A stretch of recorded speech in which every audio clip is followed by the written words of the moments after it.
வணக்கம். என் பேர் தீபா. சென்னையிலேருந்து வரேன். நான் 13 வருஷமாக தியானம் பண்ணுறேன். ஆனால் ஃபஸ்ட் டைமாக இந்த 5 நாள் மௌனத்தில் ஃபஸ்ட் டைமாக இருக்கிறேன். மேடம் சொன்ன மாதிரி எனக்குள்ளே நிறைய போராட்டம், நிறைய ஃபைட் இருந்துச்சு, கோவம் வந்துச்சு. முன்னாடி வந்து இந்த 2-3 பேர் மேலே அவங்க மேலே ஒரு கோவம் இருக்கும். இப்போ தான் புரியுது, இல்லை அவங்க மேலே கோவம் இல்லை, நான் பண்ண தவறுனால தான் அந்த பிரச்சனையே எனக்கு வந்திருக்கு அப்படின்றது இப்போ புரிஞ்சது இங்கே வந்து 5 நாளில்.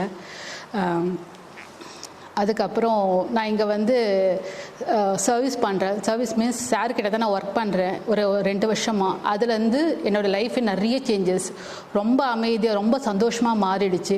அதனால் தியானம் ஃபஸ்ட்டு பண்ண ஆரம்பித்தா லைஃப் நிறைய சேஞ்சஸ். இப்போ நான் சர்வீஸ் பண்ணும் போது இன்னும் நிறைய சேஞ்சஸ் இருக்குது. ஸோ இந்த இடம் வந்து ரொம்ப ரொம்ப சூப்பராக இருக்குது. இங்கே நான் வந்து மரத்தாண்டெல்லாம் உட்காந்து பண்ணேன்.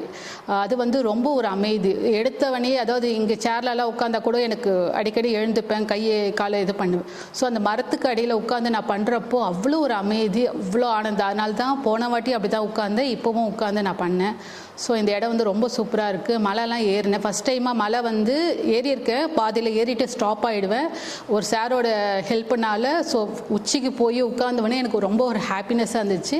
ஸோ அதுக்கப்புறம் அதுலேருந்து ட்ரெக்கிங் மாதிரி அடுத்த மலைக்கெல்லாம் தாண்டணும். அதெல்லாம் இந்த ஃபஸ்ட் டைமாக அந்த மாதிரி எனக்கு எக்ஸ்பீரியன்ஸ் இருந்துச்சு. ஸோ இந்த இடம் வந்து ரொம்ப சூப்பராக இருக்குது. ஸோ அனைவரும் வரணும், தியானம் பண்ணணும். தேங்க்யூ.